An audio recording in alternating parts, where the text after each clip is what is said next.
কি বলছেন আল্লাহ? আমি তোদের জমিনটাকে বানিয়েছি, আমি আসমান বানিয়েছি, আমি পাহাড়কে বানিয়েছি, আমি জোড়া জোড়া বানিয়েছি, আমি সূর্যকে বানিয়েছি, আমি রাত বানিয়েছি, আমি দিনকে বানিয়েছি, আমি আসমান থেকে বৃষ্টি দিই, তো জমিনগুলোকে ফসলে ডালি ভরে দিই, এত ক্ষমতা আমার। আবার আমি তোদেরকে জোড়া জোড়া সৃষ্টি করেছি, এত কিছু আমি করলাম, শুধুমাত্র পারবো না কোনটা? কিয়ামত বানাতে। আমার একটা জিনিস বানাতে বাকি আছে, যেটার নাম হচ্ছে কিয়ামত।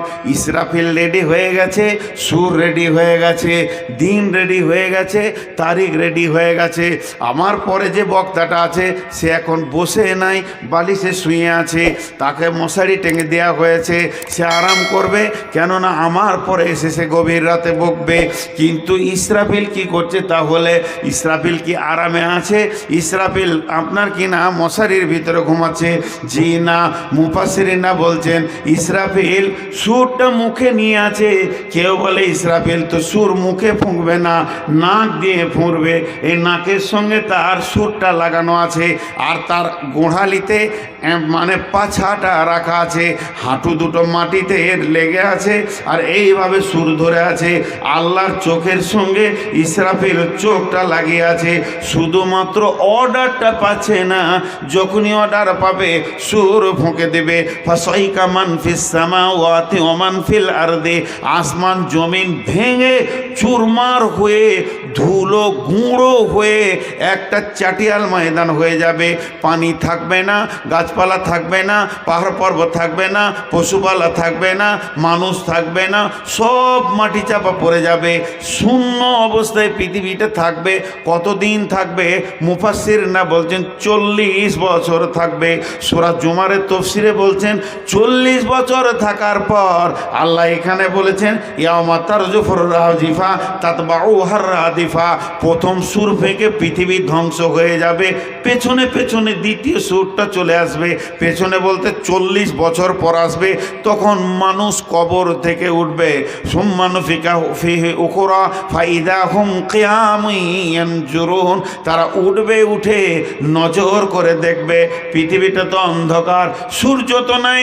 ইজা সামাউন ফাতারাত ওয়া ইদাল কাওয়াকিবু ইনতাসারাত ইজা শামসু কুব্বিরাত, সূর্য পড়ে গেছে, বিক্ষিপ্ত হয়ে গেছে, সূর্যের আলোকে টেনে নেওয়া হয়েছে, চন্দ্র বিক্ষিপ্ত হয়ে গেছে, তারকারাজি বলে আর কিছু নাই, সৌরজগৎ শেষ, দুনিয়া জগৎ শেষ, সব কিছু শেষ হয়ে গেছে। তাহলে কিয়ামতের ময়দানটা হবে আঁধার। আর কিয়ামতের ময়দানে যখন মানুষ উঠবে তখন আঁধার ছাড়া কিছু দেখবে না।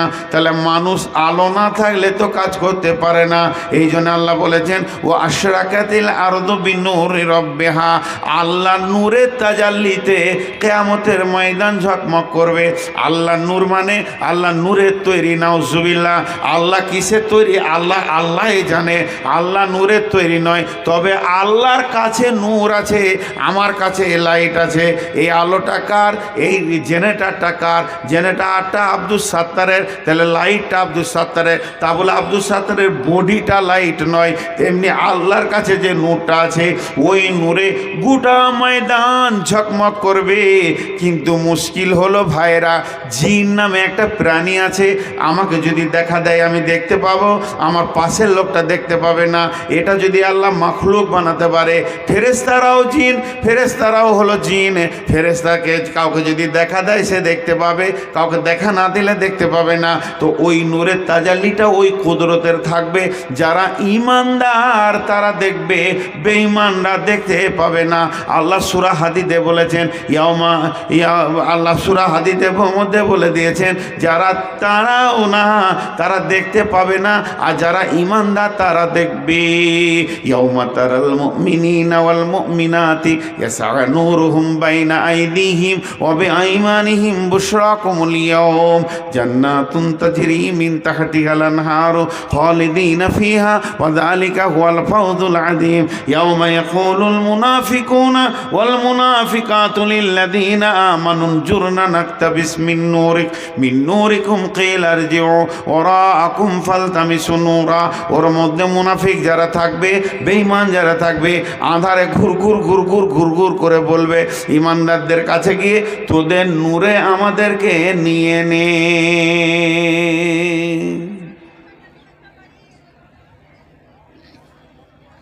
নূর কম বেশি হবে? সূরা তাহরিম আছে নূর কম বেশি হবে, নূরের আলো কম হবে বেশি হবে। অনেক কথা বললাম আপনাদের কাছে, এবার একবার কসম খেয়েছি, আল্লাহর কসম, আল্লাহর কসম, আল্লাহর কসম, সবগুলোই সত্য। আপনার মন বুঝবে তা সত্য, না বুঝবে তাও সত্য। ঘটবে, ঘটবে। বিশ্বনবী বলেছেন ঘটবে। আল্লাহর নবী বুরাইদাকে ডেকে বলছে, এই বুরাইদা, বুরাইদা এদিকে এসো। না, হারিস রাদিয়াল্লাহু তাআলা, ভুল বলছি, হারিস শোনো। ইয়া রাসূলুল্লাহ, বলেন তোমার ঈমানের অবস্থা কেমন? তোমার ঈমানের হালাতটা এখন কেমন আছে? ইয়া রাসূলুল্লাহ, আমার ঈমান 100-তে 100 আছে। আমার ঈমানে কিঞ্চিত পরিমাণ দাগ পড়েনি, ঘাটতি হয়নি, ভাঁটি পড়েনি। ঈমানের যে উত্তাল জোয়ার থাকা দরকার ওই রকমই আছে। নবীজি বললেন, তুমি এত বড় দাবি করছো? বলছি জি। নবীজি বললেন, বলো তোমার ঈমানের হালাত বলো। তখন হযরতে হারিস বলতেন, ইয়া রাসূলুল্লাহ, আমি সকাল থেকে দুপুর, দুপুর থেকে সন্ধ্যা পর্যন্ত কোন হালাতে কাটিয়েছি জানেন কি? বলে কেমন হালাতে কেটেছে? হযরত হারিস বলছেন, ইয়া রাসূলুল্লাহ, ফজরের পর তেলাওয়াত করে আমি যখন ধ্যান মগ্নতে রয়েছি, আমি আল্লাহর ভয়ে কাঁদছি, তখন আমি যেন আমার এই দুটি চামড়ার চোখে জাহান্নামকে দেখতে পেয়েছি। আমার মনে হচ্ছে আমি জাহান্নামকে দুই চোখে দেখতে পেয়েছি। আপনার জবান জাহান্নামকে যেমন যেমন যেমন যেমন বলেছেন, আমি ওই রকম জাহান্নামকে দেখছি।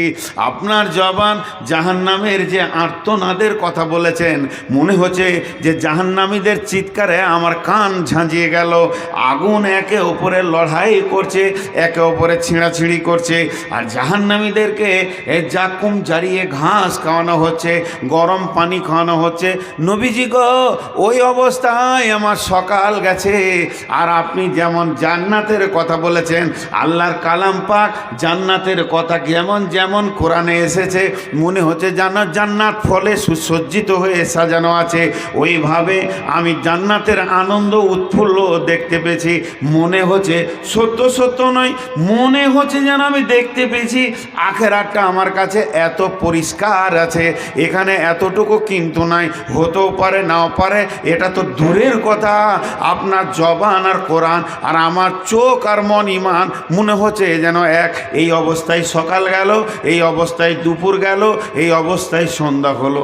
এখন সন্ধ্যা পর্যন্ত ওই ভয় আর আশার মধ্যে দিয়ে আমার জীবন কাটছে। নবীজি বলছেন, হারিস রে, তুমি ঈমানদার, তুমি যে ঈমানের দাবি করেছো, এই দাবিটা 100-তে 100% সত্য আছে। আমাদের একবারও হয়? আমি অনেক জায়গায় প্রশ্ন করেছি, আপনাদের হবে কেন? আপনাদের হবে কেন? এই স্টেজের চেয়ারে যে বসে মাইক্রোফোনের সামনে এত লেকচার মারছে, সাদা টুপি পাঞ্জাবি পরে, লোকে ভাবছে যে ফেরেশতা। আমি বেঈমান মুনাফিকটার কোনোদিন চোখে পানি আসে না জাহান্নামের ভয়ে। আপনাদের কেন আসবে? জি, একজন দাঁড়িয়ে বলতে পারবো না যে আমি 100% ইমানদার। আমাকে এখন যদি আল্লাহ ডাকে তো আমি আনন্দিত আছি। জীবনের হিসাব কোনোদিন করিনি, কিয়ামতে কি হবে এর হিসাব করিনি। আমরা দুটো চোখ দিয়ে সারা পৃথিবীকে দেখলাম আর লোকের ভুল দেখলাম, নিজের ভুল কোনোদিন দেখিনি। আর কে কি করেছে দিন রাত খালি হিসাব করেছি, এই করলো, ওই হারাম খেলো, ওই টাকা করলো, ছিল না, ওর বাপের কিছু ছিল না, শালা ভিক্ষা করে খেত, আজকে কোটিপতি হয়ে গেছে। লোকের কথা বলতে বলতে জিন্দগি শেষ করেছি, কিন্তু আমি কোন প্ল্যাটফর্মে আছি একবারও দেখিনি যে আমি 2 নম্বরে আছি না 1 নম্বরে আছি, আমার গাড়িটা কোথায় যাবে। সাহাবারা জেলা মাজমানেরা লোককে দেখতেন না, নিজেকে দেখতেন। হযরত উমর কত বড় ডিগ্রি সম্পন্ন ব্যক্তি।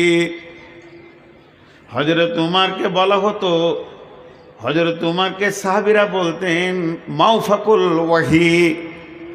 মাওফাকুল ওয়াহি মানে কোরআন নাজিল যে হচ্ছে, ওহি যে আসে, আয়াতগুলো যে গাঁথুনি দিয়ে দিয়ে রচনা শৈলী দিয়ে দিয়ে কোরআনটা তৈরি হচ্ছে, তা এই মাওফাকুল ওহি একটা সাহাবীকেই বলা হয়েছে, সেটা উমর। তার মানে উমরের জবান দিয়ে এমন কথা বের হয়ে গেছে, আল্লাহ কোরআনের আয়াত নাজিল করে দিয়েছেন ওই কথার ওপরে। এই রকম কয়েকটি আয়াত আছে, একটা আয়াত আপনাকে শোনাচ্ছি। আল্লাহ নবী যখন বাইতুল মুকাদ্দাস, যেটা ফিলিস্তিনে ঝামেলা চলছে যে মসজিদটাকে নিয়ে, এইটাকে যখন কেবলাকে রহিত করে দেয়া হলো, ওইটা আগে কাবা ছিল, ওই দিকে মানুষরা সাজদা করত, ওই মুখে মানুষ নামাজ পড়তো, ওইটাকে বাতিল ঘোষণা করে দিয়ে মক্কাটাকে যখন কাবা করা হলো, আর মক্কাটা যখন কাবা হয়ে গেল, তখন বিশ্বনবী কাবার কাছে গিয়ে কোন দিকে নামাজ পড়বে এই নিয়ে চিন্তা করছে। পূব দিক থেকে পশ্চিমমুখে নামাজ পড়বো নাকি, কাবার পশ্চিম দিকে পূব মুখে পড়বো নাকি, উত্তর থেকে দক্ষিণ মুখে পড়বো না দক্ষিণ থেকে উত্তর মুখে পড়ব। তার মানে কাবার মসজিদটা চত্বরটা এমন, আপনি যে দিকে দাঁড়াবেন নামাজ হবে। সাহাবীদেরকে জিজ্ঞেস করছে, ওগো তোমরা আমাকে বলো আমি নবী মুহাম্মদ কোথায় নামাজ শুরু করব। আবু বকর, ওসমান, আলী, আবু হুরায়রা, আবু জার, যাকে শুধাইছে আল্লাহ রসুলকে, যার যেমন ব্রেন আছে সে সেরকম পরামর্শ দিচ্ছে।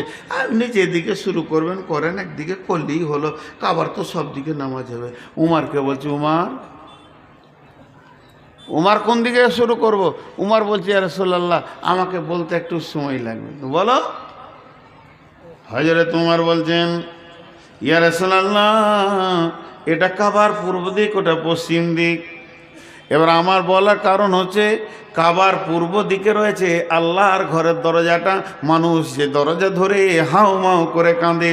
কাবার পূর্ব দিকে রয়েছে হাজরা আসওয়াদটা, কাবার পূর্ব দিকে রয়েছে কি না আপনার কি না মুলতাজিম, যেখানে বিশ্বনবী বুককে কাবাতে লাগিয়ে দোয়া করেছেন। হযরত ইবনে আব্বাস বলছেন না বলেনি, হযরত ইবনে আব্বাস বলছেন বুক তো লাগিয়েছে, নবী কখনো কখনো গালটাকে এমনি করে লাগিয়ে দিয়ে দোয়া করেছেন, ওই জায়গায় দোয়া কবুল হবে।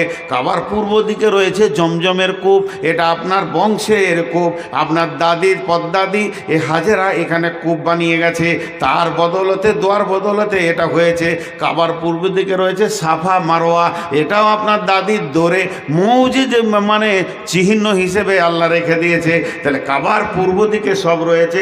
সর্বোপরি আমি উমর বলছি, এই জায়গাটা গোটা মসজিদটা আল্লাহর, আর এই কাবার পূর্ব দিকে এই চৌহদি জায়গাটা হলো আপনার দাদার হযরতে ইব্রাহিমের। এই জায়গাটা আল্লাহ নাম দিয়েছে মাকাম ইব্রাহিম। এই মাকাম ইব্রাহিমটা আল্লাহ রেজিস্ট্রি করে দিয়েছে কোরআনে, এই জায়গাটা ইব্রাহিমের। তাহলে ইব্রাহিমের জায়গা মানে আপনার বংশের জায়গা। আমি উমর বলছি, ওই মাকাম ইব্রাহিমে আপনার বংশের পরিচয়টা রাখার জন্যে ওইখানে মুসল্লা রেখে নামাজ শুরু করে দেন।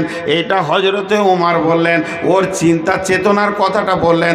এমন সময় জিবরাইল আমিন বলছেন, বিসমিল্লাহির রহমানির রহিম, ওয়াত্তাখিযু মিন মাকামি ইব্রাহিম মুসাল্লা।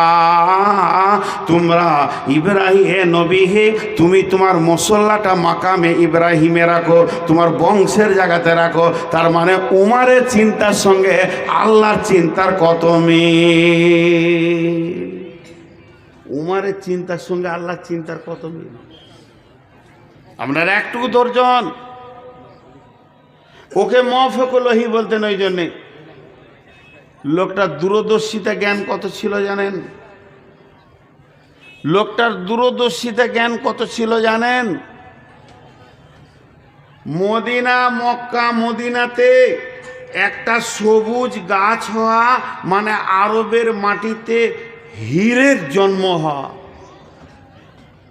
আর একবার বোঝানোর জন্য বলছি, হাজি সাহেবদেরকে জিজ্ঞেস করবেন, আরাফাতের ময়দানে প্রেসিডেন্ট এরশাদ আর আমাদের দেশে বদরুদ্দিন আজমল আসামের প্লেনে করে মাটি নিচে সেখানে নিমের গাছ লাগিয়েছে।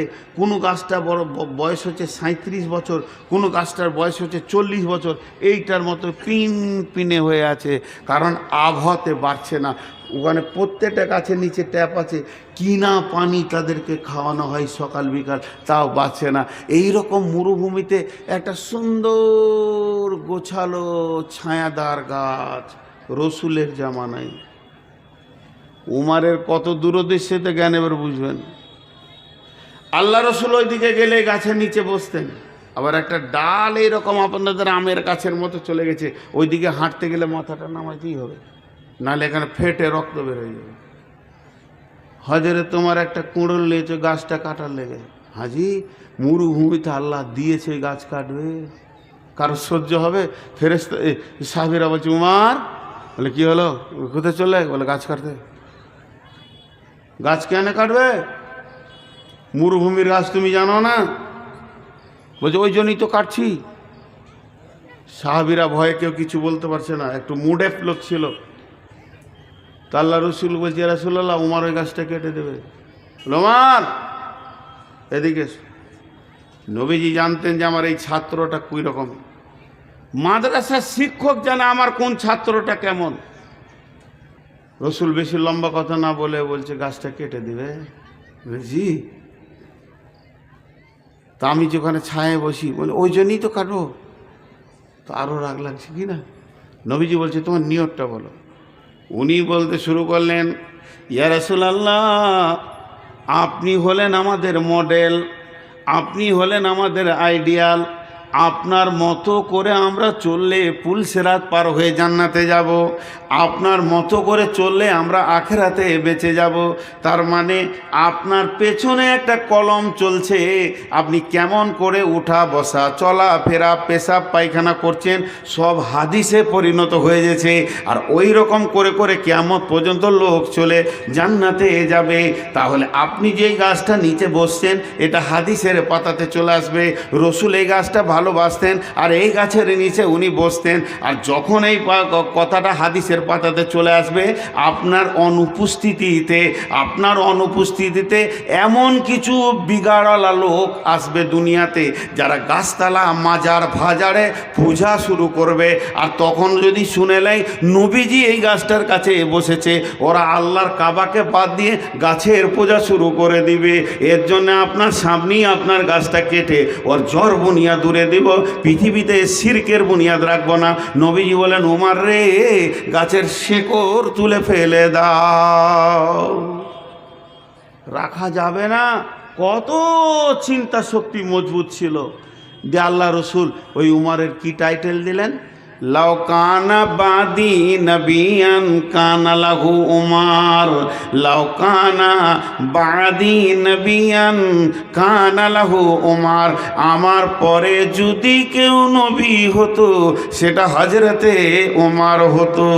তাহলে কত দামি মানুষ ওই মানুষটাকে, তাহলে ওর কত আখেরাতের চিন্তা। এবার মানুষটার ডিগ্রি বললাম, মানুষটার কোয়ালিফাইডটা বললাম, মানুষটা কত দামি বুঝে নিলেন। একদিকে দূরদর্শিতা জ্ঞান, একদিকে আল্লাহর সঙ্গে তার কত মেল, যে আল্লাহ ওনার মুখ পানে তাকিয়ে অনেক আয়াত নাজিল করেছে। একদিকে বিশ্ব নবী বলছে আমার পরে যদি নবী হতো তো ওমর হতো। এই রকম ডিগ্রিওয়ালা লোকটা মসজিদে যখন ফজরের নামাজে আছেন, এমন সময় আবু লুলু বলে এক বেঈমান ইহুদি পেছন দিক থেকে একটা বর্ষা মেরে দিলেন। আরে বর্ষাটা পিঠে দিয়ে ঢুকে এই দিকে বেরিয়ে গেল। হযরত ওমর এবার বুঝে নিয়েছে এটাই আমার জীবন জীবনের অন্তিম কাল। তার কারণ আল্লাহ আর হযরত ওমর দোয়া করতেন, এ আল্লাহ তুমি আমাকে শহীদ করো আর মদিনার মাটিতে করো। তাহলে আমি এবার মদিনার মাটিতে আছি। হযরত ওমরকে দুধ দেওয়া হচ্ছে, দুধটা মুখে ভরছে, পেটে যায় না, ক্ষত দিয়ে বের হয়ে গেছে। এই খবর মদিনাতে যখন ছড়িয়ে গেছে, সাহাবীরা দল বেঁধে চলে আসছে। হাই হাই হাই হাই, কি হলো দেখলেন, কত সূক্ষ্ম দৃষ্টি। ওই অবস্থাতে এবারে একজন সাহাবী ধরে আসছেন, ওর লুঙ্গিটা গোড়ালি নিচে আছে, আর ওই অবস্থায় হযরত ওমর মৃত্যুর দরজা দিয়ে হাঁটতে রয়েছে, মওতের রাস্তায় চলছে, আর কিছুক্ষণের পর মওতের সোপান করবে। ওই অবস্থায় হযরত ওমর এত কষ্টের ভিতরে উনি দেখেছেন যে রসুলের শূন্যটাই মেরে দিচ্ছে।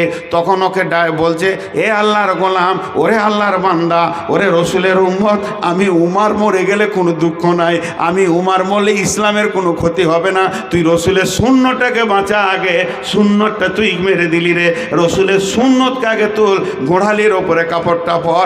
উমর মরাটা বড় বিপদের কথা নয়, উমর মরাটা বড় দুঃখের কথা নয়, রসুলের একটা সুন্নত মরে গেছে, এটাই হলো বড় দুঃখের কথা।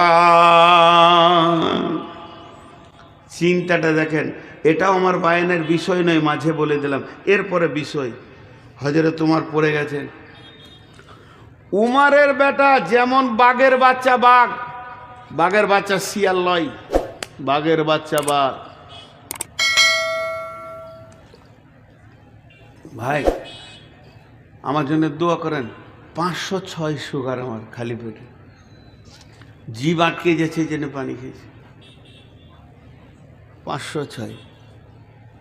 আর সুগারের কথা মাইকে বলছি না ভয়ে, ওষুধ নিয়ে চলে আসছে, খালি জড়িবুটি। ঘরে 400 ডাক্তারের ওষুধ আছে। এই বডিটাকে যে কতজনা এক্সপিরিয়েন্স চালাচ্ছে আল্লাহ জানে, আল্লাহ মাফ করুক। তারা মহব্বত আনছে অবশ্য, সেটা বুঝতে পারছি, আল্লাহ তাদের ভালো দান করুক।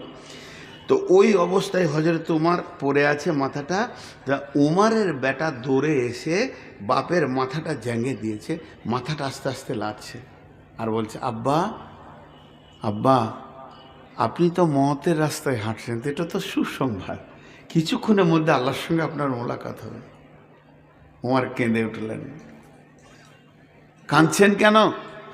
আপনাকে তো এত বিচক্ষণ মানুষ, আপনাকে এত হতাশা লাগছে কেন? ছেলের কথা দেখেন, বলে আগেকার ছেলেদের বুদ্ধি ছিল না, খালি এখন মোবাইল টেপে বুদ্ধি বেশি হয়ে গেছে। ছেলে বাপকে বলছে, আপনাকে দেখে হতাশা লাগছে কেন? তোমার চোখের পানিতে বলছে, তোর বাপের ইতিহাস তুই জানিস, তোর বাপ কত গুনাহগার, রসুলের জান নিতে গেছিল, মাথা কাটতে গেছিল এই বেঈমানটা। সেই পূর্বের কথা তুলে ধরছে। তখন ওর বেটা বলছে, আব্বা আপনার নামের পাশে রাসূলুল্লাহ সাল্লাল্লাহু আলাইহি সাল্লাম দিয়েছেন কি? আপনার নামের শেষে রসুল কি লাগিয়েছেন? হযরতে ওমর বিন খাত্তাব রাদিয়াল্লাহু আনহু, এই টাইটেলটা রসুল দিয়েছেন, আল্লাহ আপনার উপর রাজি আছে। তখন ওমর তার বেটাকে বলছে, বেটা রে, এ গাধার উপরে আল্লাহ রাজি হয়েছে কিনা এই নিয়ে টেনশনে আছি। এখন আমার মওতটা বড় জিনিস নয়, মরতেই তো হবে, বেঈমান মরবে, ইমানদার মরবে, মওতের সোপান তো নিতেই হবে। কিন্তু সব থেকে বড় চিন্তায় আছে, আমি মরার পরে রবের সামনে কেমন করে দাঁড়াবো। আমি তো আমার নেকি কিছু খুঁজে পেছি না, চিরুনি তল্লাশি করছি দূরবীন লাগিয়ে, আপনার কিনা লাইট দিয়ে, আমার জিন্দেগিতে নেকি খুঁজে পেছি না। এইটা বলতে বলতে বলছে, বেটা একবার আম্মা জান আয়েশার কাছে যাও, আম্মা জান আয়েশার কাছে যাও। কেন বাবা? যে বলগা যে আমার আব্বা ওর 2 বন্ধুর কাছে শুতে চাইছে, মানে রসুলের দাফন যেখানে হয়েছে পাশে আবু বকর, তো ওইখানে আমি, ঘরটা তো আম্মা জান আয়েশার, রসুলের যেখানে দাফন হয়েছে ওটা আম্মা জান আয়েশার ঘর, মসজিদে নববী, ওটা ওই হুজরাটা আম্মা জান আয়েশার। তা আমি আমার 2 বন্ধুর পাশে থাকবো, একবার পারমিশনটা নিয়ে এসো। কেন? রসুল তো আছে, এটা ওর স্বামী হলো, রসুল তো আছে, এটা ওর স্বামী হলো, আর আবু বাকার আছে, এটা ওর বাপ হলো, দুজনার সঙ্গে পর্দা নাই। এরপরে যদি আয়েশা বলে স্বামী আর বাপের পরে আমি শুব, জায়গাটা রেখে দেয় তো রাখতে পারে, কারণ ওর জায়গা। আর আমি যদি শুয়ে যাই আয়েশার বড় বিপদ হয়ে যাবে। তাহলে একবার তুমি জিজ্ঞেস করে এসো আমার দুই বন্ধুর কাছে আমাকে শুতে দেবে কি না। বেটা গেল, উম্মুল মুমিনকে ডাকলেন, বলছেন আব্বা পাঠিয়েছে। কেন গো? আব্বার অবস্থা খুব খারাপ মনে হয় যেন এখনই আল্লাহর মোলাকাতে চলে যাবেন। তা আব্বা মনের একটা আশা আপনাকে বলতে বলেছে। কি বলে? দুই বন্ধুর কাছে শুতে চাইছে, দুই সাথীর কাছে শুতে চাইছে, এটা পারমিশন দিবেন? আম্মা জানা এসে বললেন, জি আমি পারমিশন দিব। ইসলাম নামে যে প্রদীপটা জ্বলেছে, এই প্রদীপটা জ্বালাতে গিয়ে আমার যতটুকু কোরবানি আছে, আমি যতটা জান লাগিয়েছি তার থেকে উমারের বেশি কোরবানি আছে। অতএব উমার রসুলের পাশে থাকার হক রাখে, আমার বাপের পাশে থাকার হক রাখে। আমি পারমিশন দিছি, আমার ঘরে উমারের দাফন হবে। এবার ছেলে বলল আলহামদুলিল্লাহ। গিয়ে শোনাচ্ছে, হ্যাঁ আব্বাজি আলহামদুলিল্লাহ, সুসংবাদ, আম্মা জানা এসা পারমিশন দিয়ে। তো হযরত উমর বলছে, বেটারে তুমি একটা কাজ করিও, আমি মরে গেলে আমার লাশটা নিয়ে গিয়ে দাফন করার আগে আর একবার পারমিশন নেবে, কারণ আমি এখন বেঁচে আছি, এই জন্যই হয়তো চোখ শরমে বলে দিয়েছে হ্যাঁ জায়গা দিব, আর মরে যাওয়ার পর যদি দেয় তবেই দাফন করবে। এরপরে বেটাকে বলছে, যে উদ্দেশ্যে এত বড় ঘটনা শোনালাম, এবারে মেন উদ্দেশ্য বলছি, বেটা তোর জাং থেকে মাথাটা মাটিতে নামিয়ে দে। আমি তো জীবনে কিছু করতে পারিনি, আল্লাহর কাছে কি করে মোলাকাত করব? সামনে আমার দিন চলে এসেছে, আমি আল্লাহর সামনে কেমন করে দেখাবো? তাই আমার মাটিতে যদি মুখটা নিগড়ে মতটা হয়, আর এই দৃশ্য দেখে আমার রব যদি আমাকে মাফ করে দেয়, তাহলে উমার সেদিন বেঁচে যাবে। ভাইরা আমার, তাই আল্লাহ তাবারক ওয়া তাআলা বলছেন, ইয়াসআলুনাকা আনিস সাআতি আইয়ানা মুরসাহা। তোরা যে নবীকে বারবার কিয়ামতের প্রশ্ন করছিস, কতগুলি পুঁজি তোরা তৈরি করেছিস যে সেই কিয়ামতের দিন গিয়ে আল্লাহর সামনে তোরা দাঁড়াবি। আমরা নিজেদেরকে শেষ করে দিই। জি ভাই, বক্তা এলো, নিয়ে আসেন, আর 10 মিনিট চালাই, চলছে না, মাথা ঘুরছে যে 500 করে শুরু ডেকে পাঠান, লোক শুনছে যে ভালো লাগছে, পড়ে যাবো আমি, মাথা ঘুরে পড়ে যাবো না, পড়ে যাবো, আমার মাথা ঘুরছে। আপনার সঙ্গে আমি কোনো ধোঁকাবাজি কথা বলি না, আপনার সঙ্গে একটা মনের সম্পর্ক। ভাই আমার জন্য দোয়া করবেন, কারণ আমার 506 সুগার নিয়ে বকছি, মানে আমার শরীরটা পারমিট করছে না।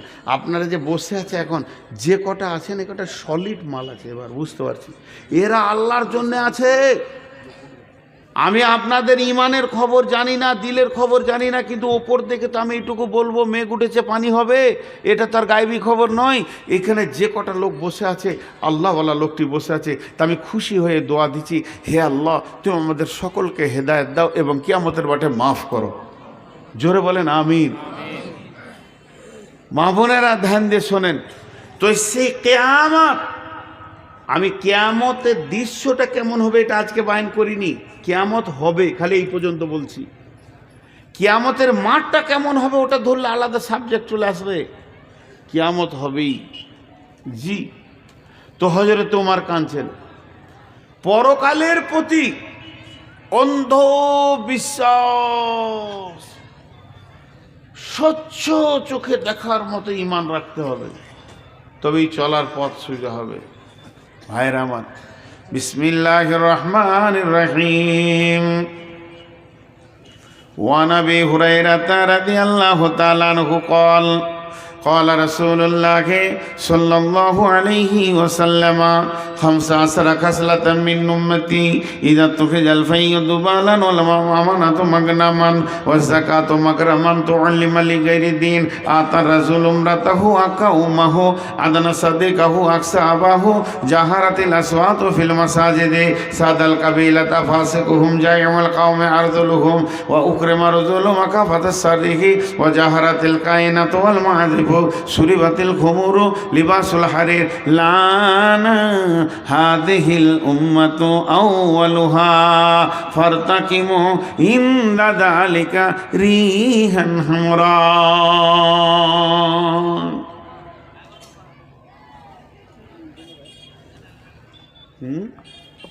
কি বলছে?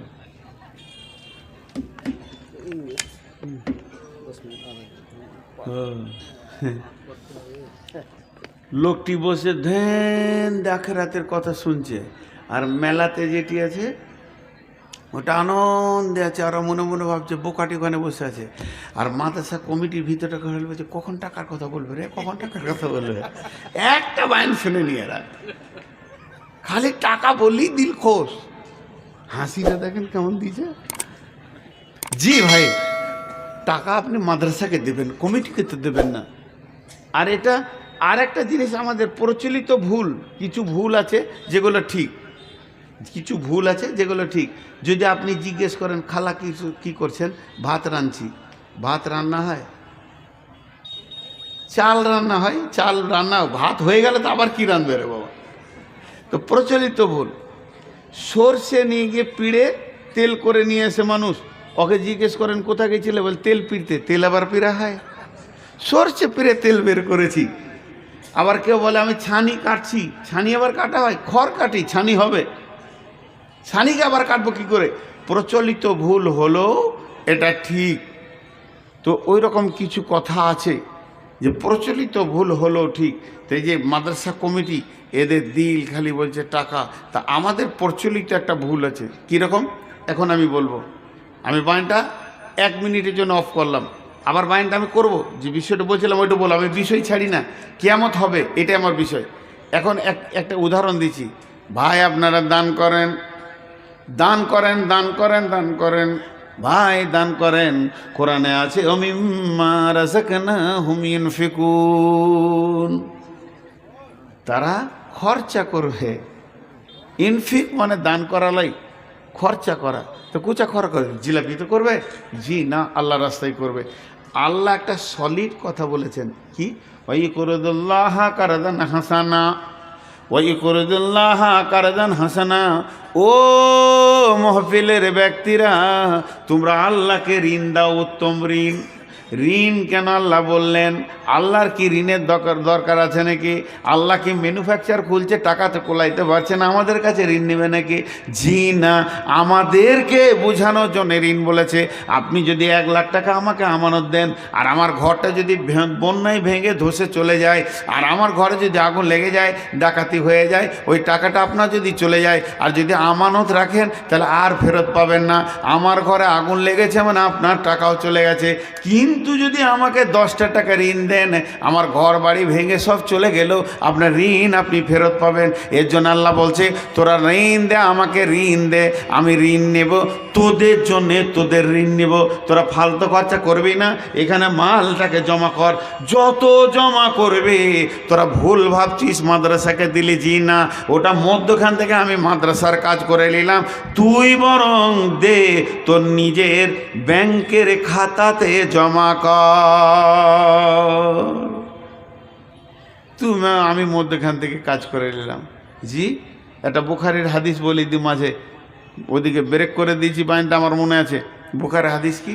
লা তাসাদদাকনা বিসাদকাতিন ফাখারাজা বিহি বিসাদকাতি ফাওয়াজা আফি হাদিস সারিকি। এমনি বাংলায় বলিনি, লম্বা হাদিস।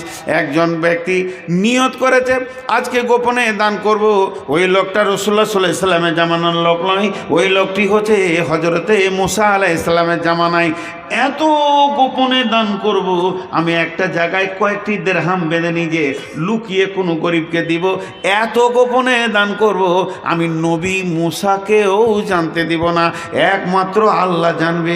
যে কয়েকটা টাকাকে দিরহামকে নিয়ে এমনি করে সন্ধ্যার সময় ঘুরছে, ঘুরতে ঘুরতে দেখছে এর মোড়ে গরিব শরীর লাড়ু সরে বসে, ওর হাতে এমনি করে দিয়ে দিলে, দিয়ে লুকিয়ে গেল। আসবাহু এতাহাদ্দাসুনা তুসুদ্দিকা লাইলা তাআলা সারিকে।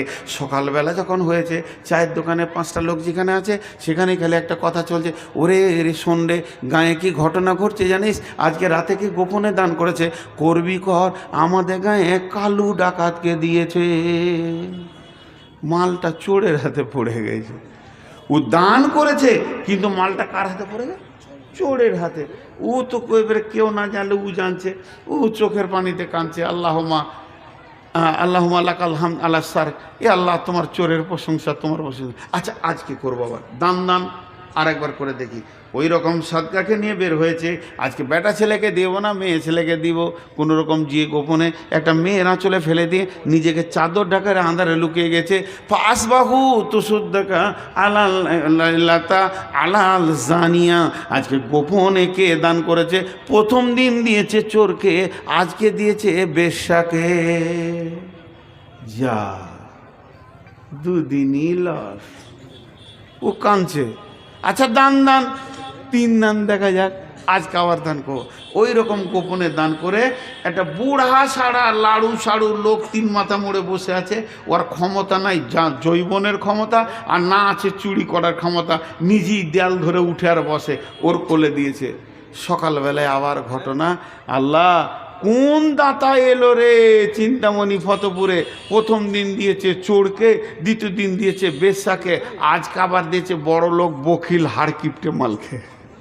যা এখনো কাঁদতে শুরু করেছে, খুব কাঁদছে। আল্লাহ আমার দান তুমি কবুল করনি। হাদিসের ভাষা আছে ফা উতিয়া কিল আলাহু। ওকে আল্লাহ কিভাবে বলছে, ও কিভাবে বুঝছে এটা আল্লাহ জানে। ওকে আল্লাহ বলছে, বান্দা তোর দানের ভিতরে ইখলাস ছিল, তোর দানের ভিতরে ইখলাসটা এত বেশি ছিল যে তুই নবীকেও পর্যন্ত জানাসনি, যুগের নবী মুসাকে ওর হাত দিয়েও দান করিসনি যাতে করে লোকে প্রচার হবে। তুই গোপনে দান করেছিস। আর আমি আল্লাহ তোর দানটাতে 2 মুখ কাজ করে নিয়েছি। একদিকে তোকে দানের বদলা তো দিবই দিব, আর 3 জনকে হেদায়েত দিয়েছি। চোর যখন মালটা তোর পেয়েছে চোখের পানিতে রাতে উঠে কাঁদছে, আল্লাহ আমার নাম কালু ডাকাত, এলাকার মধ্যে সেরা চোর, মানুষ আমাকে নোংরা চোখে দেখে, আর আমার ঘরে তুমি বিনা মেহনত টাকা ভরে দাও। আমি লোকের টাকা ছিনতাই করে চুরি করে ডাকাতি করে রুজি রুটি খাই, আর বিনা মেহনতে তুমি টাকা দাও। আমি ভেবেছিলাম পৃথিবীর মানুষ আমাকে কাছে বসতে নেয় না, তাহলে সামান্য মানুষ যদি আমাকে বসতে না নেয় তাহলে তোমার মতো রব আমাকে কেমন করে নিবে? রবের কাছেও আমার হয়তো জায়গা নাই, এটা আমার ধারণা ছিল। কিন্তু আজকে আমি বুঝে নিলাম, এই আল্লাহ তুমি আমাকে কত ভালোবাসো, আমার ঘরে বিনা মেহনতে টাকা ভরে দিয়েছো। আজকে আমি তওবা করছি না খেয়ে কুকুরের মতো মারা যাব, আর চুরি করব না। তওবা করে লোকটা নামাজি পরেজগার হয়ে গেল। ওই রকম বেশ্যা মেয়েটা বলছে, আল্লাহ আমি আমার জীবন যৌবনের বিনিময়ে রুটি খাই, আমার পেটের খাবারটা আমার যৌনাঙ্গের মেহনতে হয়ে থাকে, তাহলে আমি কত নোংরা। আমাকে কেউ নেয় না, আমার সাথে কেউ কারো ছেলে মেয়েকে ঘুরতে দেয় না, দেখলে আমাকে নোংরা বলে, মানুষ ঘৃণা নজরে দেখে, রাস্তায় হাঁটলে বলে রান্ডি গেল বেশ্যা গেল। কিন্তু তোমার মতো রব কত ভালো, আমার মতো বেশ্যার খেয়াল রেখে দিয়েছো, বিনা মেহনতে আমার ঘরে খাবার দিয়েছো। আজকে থেকে তওবা করছি, এ খাবার আর আমি করব না, ওই কাজ করব না। তওবা করে মেয়েটাও আল্লাহ রাস্তায় ফিরে এলো। ওই রকম বড় লোক বকিলটা বলছে, আল্লাহ আমি জীবনে দান করি না, আমি হার কিপটে, এর জন্য আমার ঘরে লোকের মাল তুমি ভরে দিছো, জাকাত ওসরের ফিতরার মাল দানের মাল ভরে দিছো। মাবুদ গো এটা দান করে দিব, আমার মালও দান করব। সেই লোকটা সেই দিন থেকে বকিলি ছেড়ে দিয়ে আমার দাতা হয়ে গেল। একদিকে ও নেকি পেল, একদিকে 3 দিকে হেদায়েত পেল। ইখলাস থাকলে ওই দানের বদলতে যদি কোটি টাকা বিনা ইখলাসে হয়, আর ইখলাসে যদি 1 লাখ টাকা হয়, এই মাদ্রাসা থেকে একটা বাচ্চা একটা আল্লাহর ওলি জন্ম নেবে, একটা বাচ্চা পরেজগার দিনদার জন্ম নেবে। আপনাদের মালের রিয়াকশানে ওই ছেলেগুলো খাবে, ওদের ইমানি জজবা বাড়বে। অতএব গোপন দান করা যায়, প্রকাশ্যে দান করা যায়, গোপন দানটা বেশি ভালো, প্রকাশ্যে দান করা যায়। তো আমি যে কথা বলতে যে এই দিকে ঘুরে চলে এলাম দানের দিকে, আবার ওই দিকে ঘুরে গেছি, কিন্তু কিয়ামত হবেই। আমি একটা কথা জিজ্ঞেস করি, এখানে কেউ আছেন একজন খালি উঠে বলবেন যে কিয়ামত হবে না? সবাই আমরা বিশ্বাস করি, সবাই বিশ্বাস করি, কিন্তু বিশ্বাস যে করি তা সেই দিনের পুঁজি কে রেডি করছি? কে রেডি করছি? পুঁজি তো রেডি করতে হবে, বিশ্বাসের সাথে তো কাজটাকে মিলাতে হবে। খালি মুখে বিশ্বাস হলে হবে না। তা আমি একটা হাদিস পড়েছি আপনাদের সামনে, খালি তর্জমা করে দেবো, এর বিশ্লেষণ করবো না। এর বিশ্লেষণটা আশা করছি কালকে করব। রঘুপুরে পলসন্ডাই হাদিসটা বিশ্লেষণ করব, কিন্তু শুধু শুনিয়ে দিচ্ছি কিয়ামতটা কত দূরে আছে। রেল লাইনের দুদিকে তাকান, খালি ফাঁকা, এদিকেও ট্রেন দেখা যায় না, এদিকেও দেখা যায় না, কিন্তু আলোটা লাল ছিল সবুজ হয়েছে। লাইনের মাঝে আর থাকবেন? আলোটা লাল ছিল সবুজ হয়েছে, লাইনের মাঝে আর থাকবেন? আসছে, বুঝে নিয়েছেন ও মাল আসছে, দমদম দমদম করে চলে আসছে, থাকবে না। তা আল্লাহ রসুল বলছে তোদেরকে সবুজ আলো দেখিয়ে দিই, গুনবেন। নবীজি বলছেন খামসা আসারা খাসলাতান মিন উম্মতি, আমার উম্মতের ভিতরে যখন 15টা গুণ দেখতে পাবে, আমার উম্মত যখন 15টা কাজ করবে, আমার উম্মত 15টা জিনিসে তাদের কাছ থেকে পাওয়া যাবে, তাহলে জেনে নাও কিয়ামত সবুজ আলো পেয়ে গেছে। এবার কিয়ামত ঢুকছে। 1 নম্বরে হলো ইজাত তোকে জালফাইও দোবালান ওলামানা তো মাগনামান ও জাকাত ও মাগরামান। 3টে একসঙ্গে বলবো। জনসাধারণের মাল নেতারা লুটে খাবে, আমানতের খেয়ানতি চলবে, জাকাতকে জরিমানা মনে করবে। জনসাধারণের মাল নেতারা লুটে খাবে। হাজি, জনসাধারণের মাল নেতারা লুটে খাবে। আজকে দেশের নেতাদের অবস্থা কি বলেন তো? চুরি করে ভোট নিয়ে গদিতে বসছে, ওর কাছ থেকে সুখের আশা কি করতে পারেন? জি, একবার খেয়াল করেন, একটা জেলা চালাতে গেলে আইএসআই অফিসার হতে হচ্ছে, ডিগ্রি হতে হচ্ছে, তার মাস্টার্স করতে হচ্ছে, গ্র্যাজুয়েশন করতে হচ্ছে। আর যে দেশ চালাইছে সে চাওয়ালা, হকার। এবার অবস্থা কি হবে? ট্রাকের হ্যান্ডেলটা যদি মাতালের হাতে দেওয়া হয়, যে অবস্থা হবে, দেশের অবস্থা তাই হয়েছে। নবীজি বলছেন ইজাতুকে জালফাইও দুবালান, জনসাধারণের মাল নেতারা লুটে খাবে। ওয়াল আমানাত মাগনামান, আমানতের খেয়ানতি চলবে। কাউকে যদি আমানতের টাকা দেওয়া হয়, ওই লোকটা আমানতদারি রাখতে পারবে না। ওয়া যাকাত মাগরামান, যাকাতকে জরিমানা মনে করবি। দেখেন এগুলো চলছে কি চলছে না, আমি আজকে বিস্তারিত বলবো না। তাহলে 3টে হলো তোলি মালিকের দিন, দিনের শিক্ষা বাদ দিয়ে বেদিনী শিক্ষার প্রচার হয়ে যাবে। মাদ্রাসাগুলো মনে হবে এতিমখানা, আর মিশনগুলো মনে হবে অনেক বড় সুখের জায়গা। মিশন তত্তর করে বাঁচে, মাদ্রাসা এতিমখানা হয়ে থেকে যেছে। জেনারেল শিক্ষার পেছনে মানুষ হুর করে দৌড়বে। একটা বাচ্চা পুঁথুলের মাঝে জন্ম নিলে মা বাপের মাঝে যখন ঘুমাবে, স্বামী স্ত্রী যুক্তি করবে কোন মিশনে দিলে ডাক্তার মাস্টার হবে। মা আমার, বন্ধু আমার যেদিন মরে যাবে, মা আমার, ভাই আমার যেদিন মারা যাবে, উকিলের ওকালতি শেষ, জজের জজগিরি শেষ, ইঞ্জিনিয়ারের ইঞ্জিনিয়ারিং শেষ, ডাক্তারের চিকিৎসা শেষ। যেদিন আজরাইল আসবে সেদিন ওর সমস্ত ডিগ্রি শেষ। কিন্তু মৌলবি লাইনে দেবেন, আলেম হবে, মৌলানা হবে, হাফেজ হবে। যেদিন মরবে নতুন উদ্যমের একটা জীবন পাবে, কিন্তু সেই দিকে মা বাপের খেয়াল নাই। তো অল্লি মালিকায় রে দিনই আতার রজলম, 4টা বলা হয়ে গেল। জনসাধারণের মাল নেতারা খাবে, আমানতের খেয়ানতি চলবে, জাকাতকে জরিমানা মনে করবে। আর দিনই শিক্ষা বাদ দিয়ে বেদিনী শিক্ষার প্রচার বেড়ে যাবে। আর 4টা একসঙ্গে বলবো, 8টা হয়ে যাবে। আতারা জুলম রাতাহু আক্কা উম্মাহু আদনা সাদিকাহু আকসা আবাহু। এমন একটা দিন আসবে রে, পুরুষেরা মেয়েদের পেছনে পেছনে ঘুরবে। যদি এটা বুঝতে না পারছেন, একবার মেলাতে যান। কুত্তি আগে, কুত্তা পেছনে। কুত্তির পেছনে কুত্তা যেমন আশ্বিন মাসে ঘুরে, বর্তমানে যুবকরা যুবতীর পেছনে ঘুরবে। নবীজি বলছেন আতা রাজুল উমরাতাহু আক্কা উম্মাহু, মাকে ধুমকে কথা বলবে, তাতে রাগে হোক মিষ্টি কথা হারিয়ে যাবে। মা সাধারণ কথাতে ধুমকি খাবে।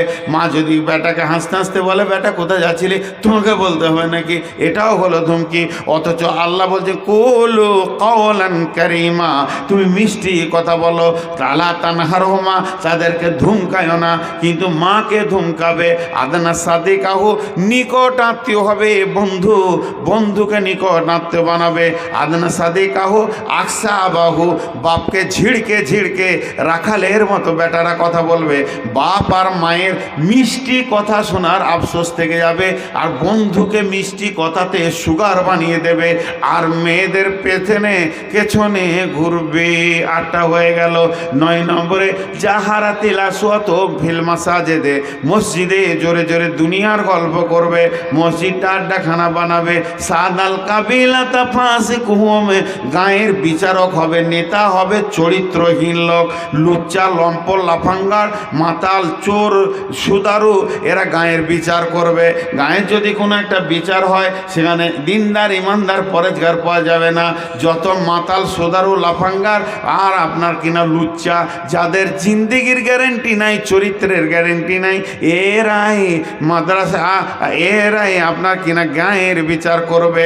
আর ছাগলের রাখাল পঞ্চায়েতের প্রধান হবে, নিজের নাম সই করতে পারবে না, এরাই আবার নিতার গদিতে বসবে।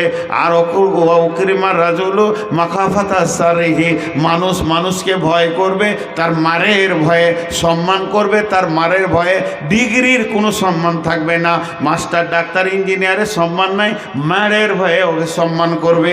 বিশ্বনবী বলছেন এমন যেমন আসবে জাহারাতিল কায়নাতু ওয়াল মাজিফু, ঘরে ঘরে গান বাজনা ঢুকে যাবে, পকেটে পকেটে 24 ঘন্টা টানানা চলবে। আল্লাহর নাম জিকির নেওয়া মানুষের সময় থাকবে না, তাদের কাছে শুধু গান বাজনা বেড়ে যাবে। আর তারা করবে কি? সুরিবাতিল খুমর, আমার উম্মত মদের বোতলে হাত দিয়ে দেবে, মদ অবাধভাবে পান করবে। হালাকে আল্লাহ রসুল যখন গিয়েছিলেন মেরাজে, আল্লাহ রসুলের সামনে একটা ট্রে আনা হলো, যাতে 2টি গ্লাস, একটাতে ছিল দুধ আর একটাতে ছিল মদ। আল্লাহ নবীকে জিবরাইল বললেন, ইয়া রাসূলুল্লাহ, আপনার স্বেচ্ছায় একটা তুলে নেন। বিশ্বনবী দুধটাকে তুলে নিলেন, মদটা নিলেন না। জিবরাইল বলেন, ইয়া রাসূলুল্লাহ, বেঁচে গেল, বেঁচে গেল, বেঁচে গেল। কে বাঁচলো? আপনার উম্মত বেঁচে গেল। আপনি যদি দুধটা তুলে নিতেন, আপনার উম্মত পাগল পাড়া হয়ে, ফের মাতাল হয়ে, আপনার পশ্চিম দিকে সূর্য ওঠা পর্যন্ত মাতাল হয়ে থাকতো, তাদের ঘোর ছুটতো না। আমার নবী তুলে নিলেন দুধ, আর আমরা বাড়ির গাভীর দুধকে দুইয়ে টেনে বের করে 10 লিটার দুধকে নিয়ে গিয়ে পণ্ডিতপুরে লালগোলায় বেচে দিয়ে ওই দুধের টাকাতে বোতল খেয়ে বাড়ি ঢুকছে। নবীজি নিলেন দুধ, এরা দুধের টাকাতে মদ খাচ্ছে। আমার আল্লাহ রসুল বলছেন, আমার উম্মত মদ পান করবে। লিবাসুল হারির, তারা রেশমের পোশাক পরবে। লানা হাদিহিল উম্মাতু আউয়ালিহা, এই যুগের উম্মতেরা আগেকার উম্মতদেরকে গালি দেবে, লানত করবে। তারা মাথা মোটা ছিল, তাদের বুদ্ধি কম ছিল, হুঁশ কম ছিল, তারা দিন দুনিয়া কিছু বুঝতো না। আমরা অনেক চালাক, আমরা বেশি বুঝি, অতএব সেই লোকদেরকে এরা হেও করবে। 15টা বলা হয়ে গেল। আমি যে 15টা বললাম, এগুলো যদি চলছে তা আপনি ব্যাগটা গুটান। আমি লাইনে দেখতে পেয়েছি না ট্রেন আসছে কিনা, কিন্তু স্টেশন মাস্টার বলছে কামরূপ 1 নম্বরে আসছে। তাহলে আপনি ব্যাগটা হাতে নেন, আপনাকে যেতে হবে গৌহাটি। ব্যাগটা হাতে নেন, ব্যাগ হাত ছাড়া করিয়েন না, বিপদে পড়বেন। সেই ব্যাগটার নাম হচ্ছে আমল নামা। আমলের ব্যাগটা নেন, নামাজ রোজা ঢুকিয়ে আছে কিনা দেখেন, রেডি থাকেন। কিয়ামত আসছে, রেডি থাকেন। কিয়ামত আসছে, রেডি থাকেন। কিয়ামতের মাঠটা কেমন হবে এই নিয়ে আর একটা বিষয় আছে। শুধু ভাই আপনাদের কাছে বলছি, 2 ঘন্টা বকা উচিত, কিন্তু আমি 15টা মিনিট ছুটি নিচ্ছি। আজ টোটাল বক্তব্যটাকে এক জায়গায় জমা করে দিচ্ছি। কিয়ামত হবে, এটা আমার শেষ কথা, বেশি লয়। কিয়ামত হবে, এটা আমি প্রমাণ করেছি। মাঝে খালি এতটুকু কথা বলেছি যে সাহাবীরা সেইটাকে কত ভয় করতেন, ওই দিনটাকে কত ভয় করতেন। শেষকালে বললাম আর কত লেট আছে এটা ভাবনায় নিয়ে আসেন। যে 15টা জিনিস বললাম একবার চোখে দেখেন, চোখে দেখেন, চোখে দেখেন, চলছে, রেডি হয়ে যান আপনি। বেঈমানদের বেঈমানিতে কিয়ামত এসে যাবে, কিন্তু আপনাকে ওই গাড়িতেই চেপে আল্লাহর কাছে যেতে হবে। ভাই আমরা কিয়ামতের মাঠে হাজির হব কি হব না? একবার মুখ খুলেন, হাজির হব কি হব না? হব। আমি একটা দোয়া দিছি, আমি কয়েকদিন আগে একটা বড় আলিমের কাছ থেকে পেলাম, এটা আমারও নতুন শিক্ষা হলো। যতদিন বাঁচবো ততদিন শিখবো। কোনো একজন ব্যক্তি আমাকেও বলেছিলেন, এক মদিনার লোককে আমি বলছিলাম, ভাই আপনার সঙ্গে দুদিন থাকলাম, আর তো দেখা হবে না, আপনি মদিনার আমি ইন্ডিয়ার। হ্যাঁ হবে ইনশাল্লাহ বলছে। তখন আমি বললাম তো ইনশাল্লাহ কেয়ামতের মাঠ ছাড়া হবে না।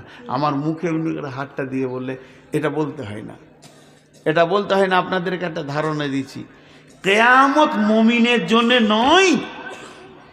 একজন আলিম বলছে কেয়ামত হচ্ছে কাফের, মুশরিক, ফাসিক, বেঈমানের জন্য। মুমিন তো জান্নাতে যাবে। মুমিন কেয়ামতে স্টপেজ নেবে না, কেয়ামত চিন্তা করতে হবে না। জি, তো এটা আপার লেভেলে কথা। আমরা যা গুনাহ করেছি ওই কিয়ামতটা পার করতেই কঠিন হবে। তো আমি আল্লাহর কাছে দোয়া দিচ্ছি, হে আল্লাহ, কঠিন কিয়ামতের দিনে আমরা বিচার চাই না, তোমার দয়া চাই, আমাদেরকে দয়া করো। দেখেন দোয়া দিলাম, কেউ আমিন বললে না। শেষকালে এটা তো খুঁজে আমিন বলানো হইল। আমি যে দোয়াটা দিচ্ছি তা একটু ভাবেন, এই আল্লাহ, তোমার কাছে আমরা কিয়ামতের দিন বিচার চাই না, দয়া চাই, দয়া করো, আমাদেরকে কিয়ামতের দিন মাফ করো। এখন আমি আপনাদের কাছে বলবো যে মাদ্রাসা কেন্দ্রিক আয়োজিত মাহফিল, মাদ্রাসার কমিটি থেকে জালসা কমিটি আজকে কয়েকটা মাস দিন খেটে ক্লান্ত হয়ে আজকে দুটি পয়সার মুখ দেখতে চাইছে। কারো ব্যক্তিগত এখানে স্বার্থ নাই, না আপনাদের আছে না কমিটির আছে। এইভাবে প্রসেসিং করে একটা মাদ্রাসা চালাতে হয়। কোনো আল্লাহর গোলাম আছে না একটা 10-20 হাজার দেনেওয়ালা? কোনো আল্লাহর গোলাম এই অধমের হাতে দেবেন তো আমিও খানিক নেকি পাবো? একবার বলেন, কোনো আল্লাহর গোলাম আছেন একটা 10,000, 5,000, 10,000, 20,000 দেনেওয়ালা? দুর্গম গিরিকাম তোর মরু দুস্তুর পারাবার লঙ্ঘিতে হবে রাত্রিতে যাত্রী হুঁশিয়ার, ভুলিতেছে দল দুলিতেছে তরি ভুলিতেছে মাঝি পথ। কে আছো নওজোয়ান হাঁকো আগুয়ান, হও আগুয়ান হাঁকিছে ভবিষ্যৎ। কে আছো আল্লাহর গোলাম, একবার উঠে দাঁড়ান।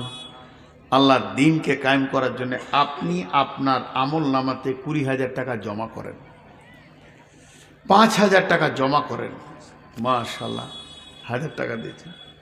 আর কেউ আছেন আল্লাহর গোলাম? আপনাদের বক্তা আসছেন ইনশাআল্লাহ। হ্যাঁ, কত দূরে আছে আমি কি বলবো? বলেন আল্লাহর গোলাম কে আছেন? রসুলের উম্মত কে আছেন? একবার মুখ খুলেন ভাই, বলেন। জি যারে বলে না, দিবে না গো, দিবে না। জি 1,000 করেই দেন, আমি 5,000 চাইছি, তাও আমাকে কেউ টাকা দেয় না, কেউ দেয় না। এটা আমার আফসোস। আমাকে খালি একটা জিনিস দেয়, রাতের শেষে দেয়। টাকা দেয় না, রাতের শেষে দেয়। আর আমার আগের বক্তা এই যে হবিবুর রহমান, মাংস খেয়েছে, হাড় খেয়েছে, হাড়টা চুষে চলে গেছে, একটু লাগিয়ে যায় ঝাল মশলা, চুষে চলে গেল। এটা আমার কপাল। আপনারা 1,000 টাকা করে বলেন ভাই, 10 জন। জি কোনো আল্লাহর গোলাম আছেন? 1,000 টাকা করেই বলেন, 1,000 টাকা করেই বলেন। একজন 3,000 দিয়েছে, তাও তাকে দেখতে পেয়েছি না কে দিয়েছে, দিয়ে চলে গেছে, মাশাআল্লাহ। তাহলে 1,000 একজন, 3,000 একজন। আর কেউ আছেন? হ্যাঁ আল্লাহর গোলাম? আচ্ছা আমার পরে বক্তা আছে, তাই আপনাদেরকে উঠাবো না। একবার চাদর দেন তো আমার তরফ থেকে। কত আছে বাবু? 5,000। দাঁড়ানো যাবে না 2 মিনিট? মতিউর রহমান কোথা বাড়ি? বাড়িটা বলছেন, ভাবছি হয়তো মূল্য আমার ঘর চলে যাবে নাকি। মাশাআল্লাহ, যাক 5,000 দিয়েছেন, আল্লাহ বরকত দান করেন। জি আর কে আছেন বলেন? চাদর দেন, 2-3টে চাদর দেন। ব্যাগ চাদর যা আছে দেন। মাশাআল্লাহ, ব্যাগ আছে ব্যাগ দেন, চাদর আছে চাদর দেন। এ ভাই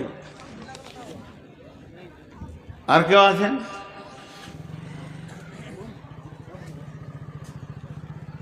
আর কেউ আছেন ভাই? ব্যাগ চাদর কালেকশন করে মন নাই রে ভাই, না কঠিন। এই 100 টাকা নোটগুলো পাচ্ছেন ভাই? হ্যাঁ আমি বলেছি তো, সেটি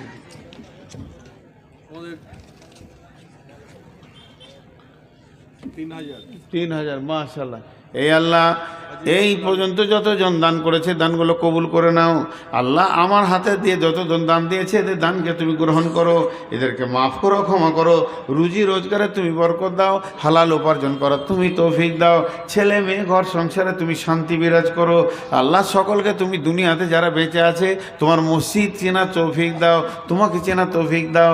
যদি কেউ অসুস্থ থাকে আরোগ্য দান করো, আর যদি কেউ মারা গিয়ে থাকে আল্লাহ তাদের কবরকে তুমি নূরে মানাওয়ার করে দাও। ক্ষমা করো, মাফ করো। গুনেন গুনেন জি। মাশাআল্লাহ, তোমার বান্দা ইনে দিয়েছেন। আর কে আছেন? জাযাকাল্লাহ হায়াকাল্লাহ। বেনামিতে 5000 টাকা আল্লাহ তোমাকে দান করেছে মাহবুদ। এখানে 10 20 2000 100 500 200 দিল। এই দানগুলো তুমি কবুল করো, এদেরকে ক্ষমা করো, মাফ করো, দয়া করো মাহবুদ রে। দানের বদলা তুমি দান করবে কঠিন কিয়ামতের দিনে মাহবুদ, এর বদলা তুমি দিও। নবীর হাতে তুমি পান পরাগ করা, আর আরো সে নিচে ছায় দিয়ে পুলসেরাতে পার করে তুমি জান্নাত দিও মাহবুদ। আমি ছন্দ করতে পারি না ভাইরা আমার, হবিবুর রহমান করছিল, পারি না, আমিও শুনছিলাম জি। আর কেউ আছেন আল্লাহর বান্দা? দেন। মাশাআল্লাহ, বক্তা এসে গেছে, আমি ছেড়ে দিছি। তো আমি ভাবলাম হয়তো আমাকে অলিউল্লাহ ভাই খানিটা কনসিডার করবে, করেনি। মাত্র 10 মিনিট, 2 ঘন্টাই হয়ে গেল। তো যাক খুশি। আমি অসুস্থ বলে একটুকু মাপ চাইছি আপনাদের কাছে, আর ভিক্ষা চাইছি দোয়ার জন্যে। আপনারাও সুস্থ থাকেন, আল্লাহ আপনাদের সুস্থ রাখুন, আমাকেও সুস্থ রাখুন, দিনের ওপরে কায়েম রাখুন, ইমানের সঙ্গে মওত দান করুন। আল্লাহুম্মা আমিন।